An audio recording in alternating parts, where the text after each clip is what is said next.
Hello, fellow Rebel Capitalists. Hope you're well. Got a crazy, crazy story to tell you.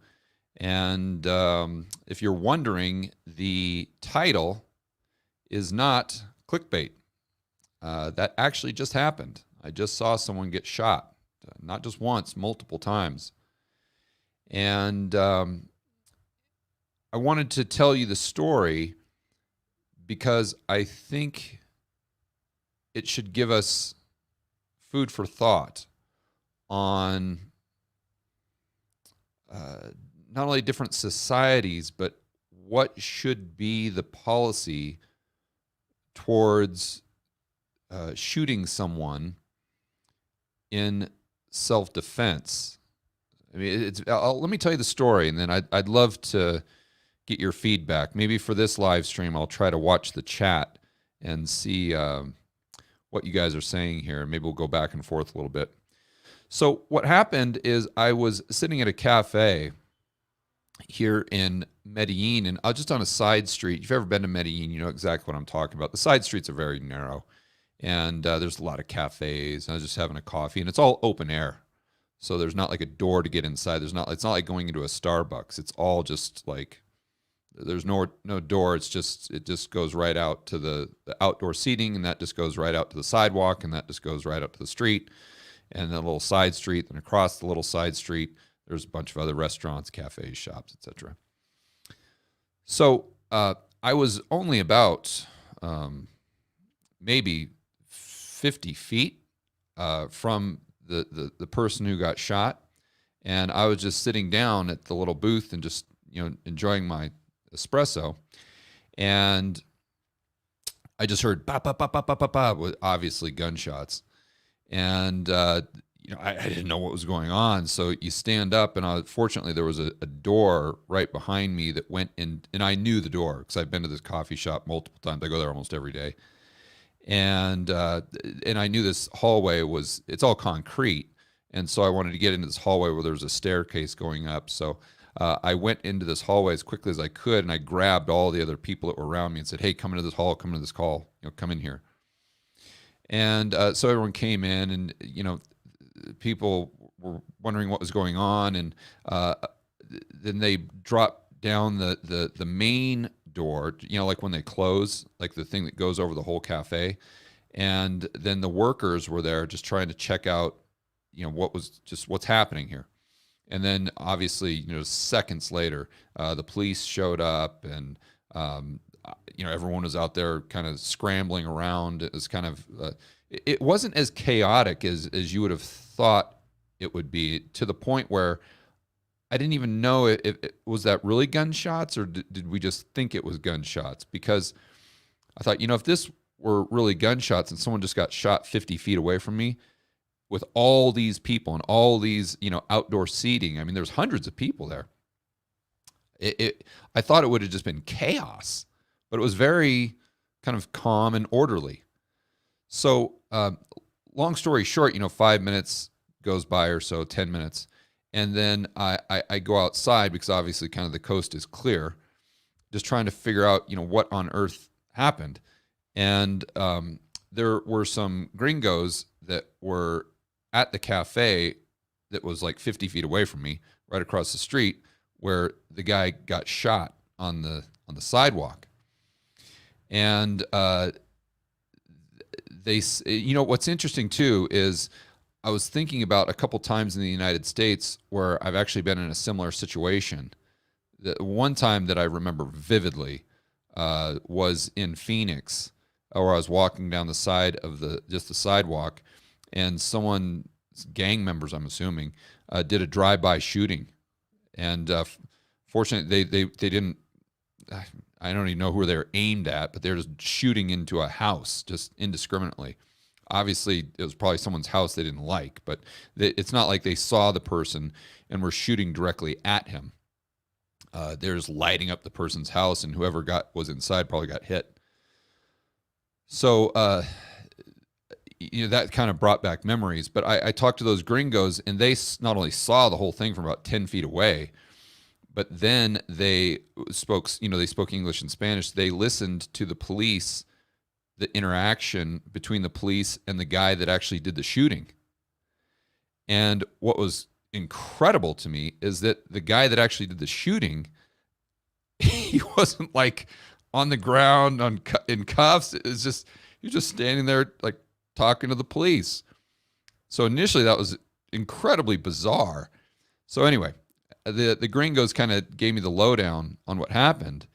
And they said that, I guess they said,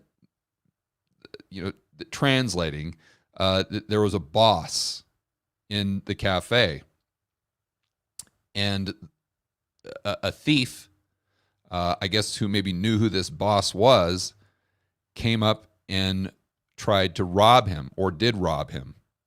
Now, I don't know. Now, the thief didn't have a gun or anything, so I don't know how that worked. But what happens is a lot of the, we'll call them quote unquote bosses here in Medellin. And now I don't know if this guy was one of those bosses or just some CEO executive or some political figure. I mean, that I've seen those types as well here around Medellin. Occasionally you'll see like a political figure or a celebrity around, and they'll come in with their Range Rover, something like that. And they'll usually have a bodyguard with them. And which for Americans seems really bizarre. But actually, when you think about it, it's very similar to Texas, and it's a different approach to the same Texas mentality and kind of Second Amendment, which I think is great. But it's weird how they do it here in a little bit different way, and I'll explain further. So this quote-unquote boss, whomever he was, important person, XYZ, got robbed by a thief who knew who he was, and the boss had a bodyguard that was at my cafe just watching over just the whole situation, didn't know what was going to happen. But the bodyguard, the professional bodyguard, and here in Medellin or in Colombia, you can get a license to be a professional bodyguard. And they actually, what's interesting, what they're saying is they have rights that the police don't have. That's what they were telling me anyway. So what happened is, as soon as the bodyguard saw the boss guy get robbed, the bodyguard jumped up out of his chair, bolted across the street, and he chased the thief, and bam, bam, bam, bam, bam, shot the thief right there. And so, and it was just, you saw the holes in the wall and the concrete, the little cylinders, outside the cafe. And there were people even were picking up the bullets, like taking pictures of the bullets and everything. And again, the police were just very casually and calmly talking to the shooter, which was this professional bodyguard guy. And they I guess the gringos told me they were listening to the dialogue there. And the police said they asked him if he'd be kind enough to go into the local police station and basically fill out a report as to what happened. And, the guy said, sure. Yeah, absolutely.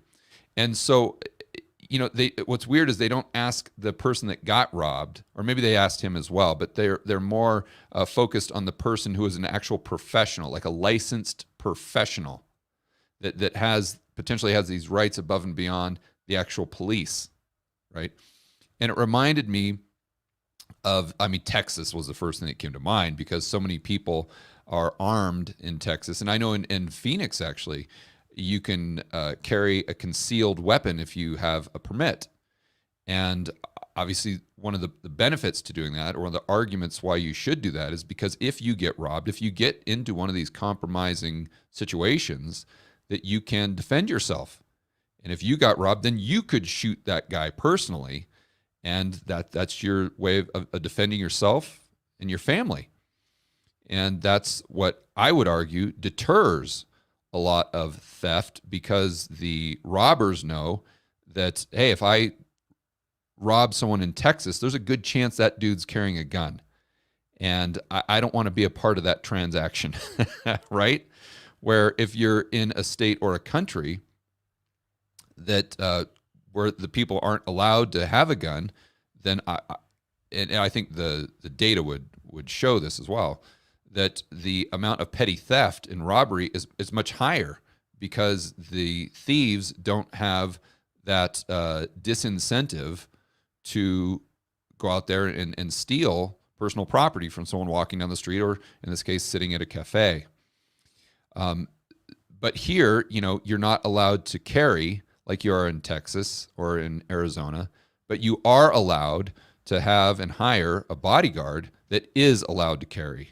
And from what I saw, is allowed to, shoot and kill someone if they, if they steal from you, or if they assault you, or if you're in some way in danger.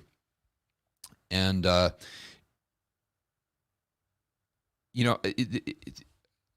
it's weird because I've taken some classes as to like gun safety and how to, and you realize when you do this that even if someone's like 10 feet away, you can miss them very, very easily.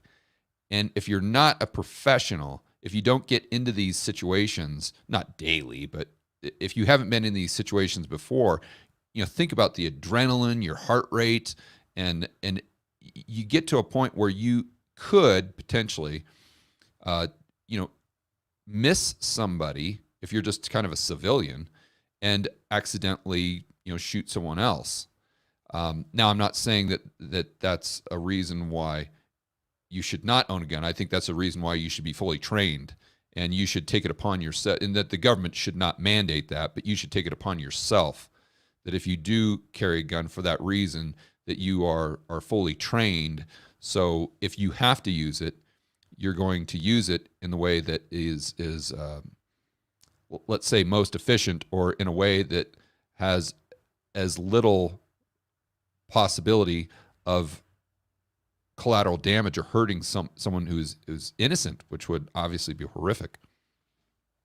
And what this episode also highlighted is, that professional bodyguard, he didn't even come close. I mean, there were hundreds of people around, guys. This was not like some dark alleyway where it's just him and this other guy that he was chasing.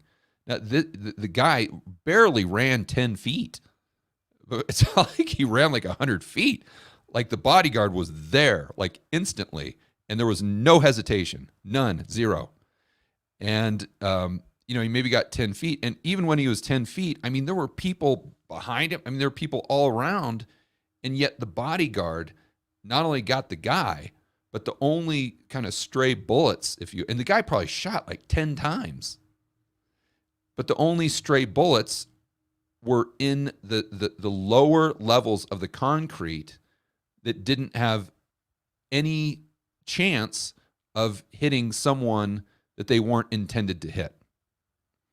So I just thought that was obviously something you don't see every day, and a story that you guys might like to hear. But then so Justin is saying number one reason for concealed carry. And that's kind of, I don't have any answers, guys. This isn't a video where I'm saying, hey, these are my conclusions. Maybe this gives you some food for thought. I don't know if I have any conclusions other than it really has me thinking about concealed carry and about the importance of training yourself and making sure that if you do choose to carry, that you have the skill required to achieve your objectives if you unfortunately get caught in that situation. And again, I'm not saying that the government should make it mandatory for you to do X, Y, Z. I don't think the government should be involved.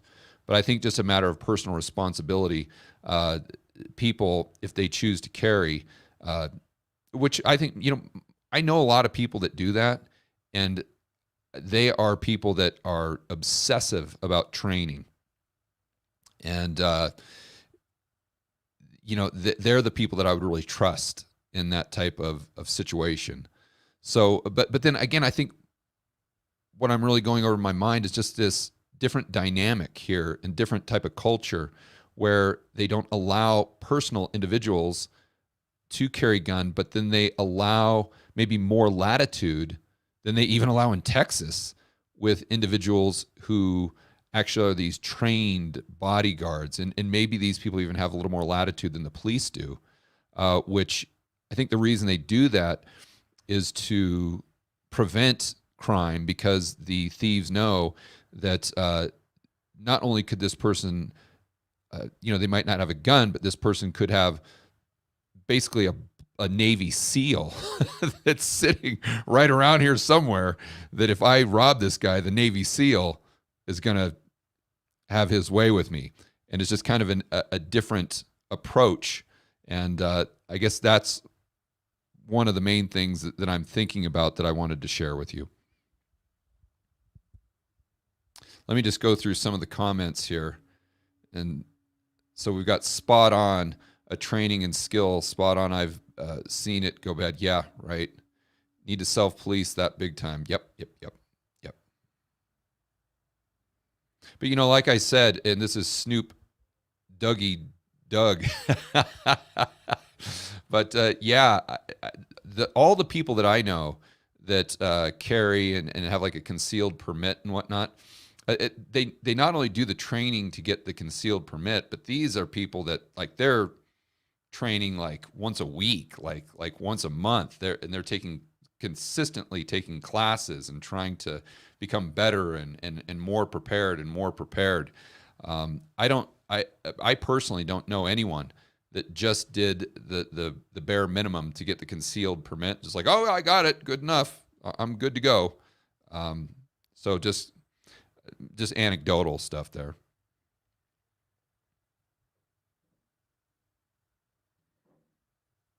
An armed society is a polite society. Yeah, I one of the Thomas Sowell books that I read, I don't recall which one, but he talks about gun laws, and that you see when you have a gun law, like I think he looked at the United States compared to Australia and the UK, but then he also looked at the United States versus the United States. That's more important, because then it's more of an apples to apples. In times in which the gun laws have been more restrictive and less restrictive in different areas and whatnot.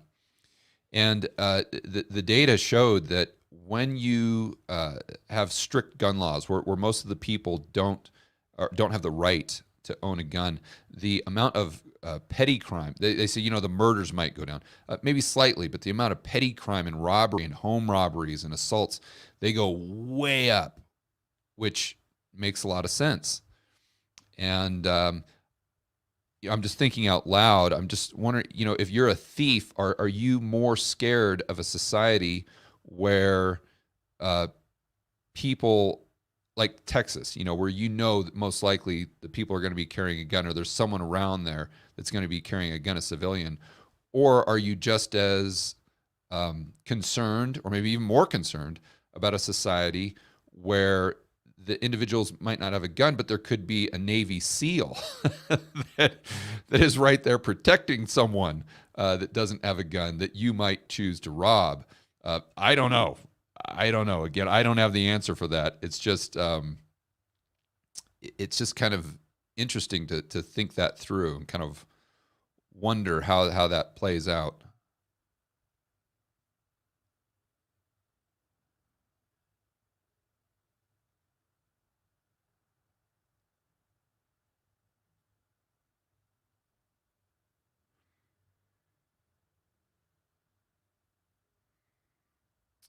We don't know that the guy was actually a thief. Well, and we kind of do, because the guy robbed the boss. He was that's what happened. It's not like he just went up to him and said, "Hey, boss guy, I don't like you," or gave him the bird or something. No, the thief robbed the boss guy. That's what happened.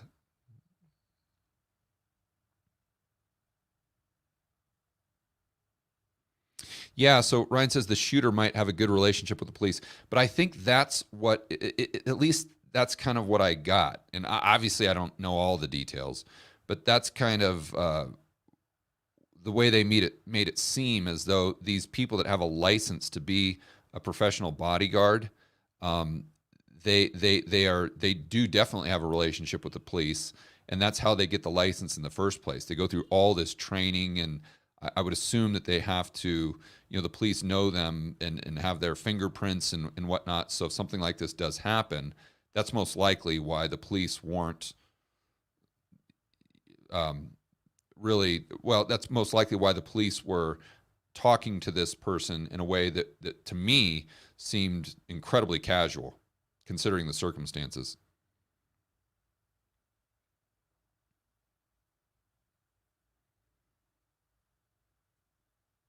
Yeah, so this is another thing. Judy says, I love that. Not much of a garbage lawsuit.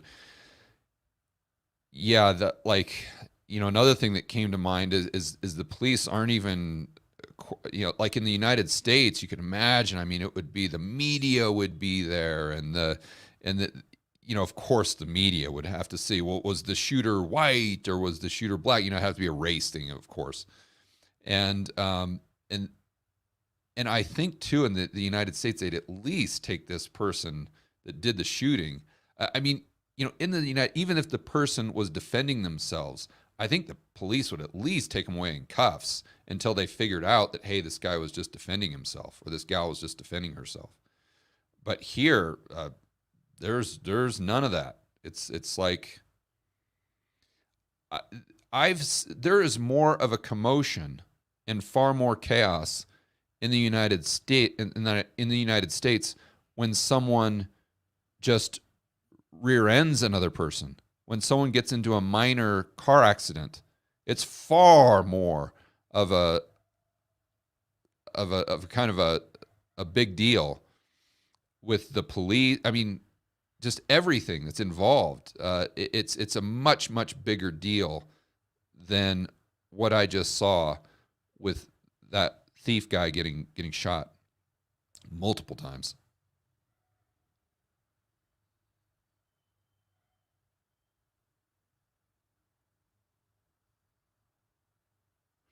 All right, guys. Well, I'll leave it at that. Going to head to the gym. Enjoy the rest of your afternoon. And as always, make sure that you're standing up for freedom, liberty, free market capitalism. And we'll see you in the next video.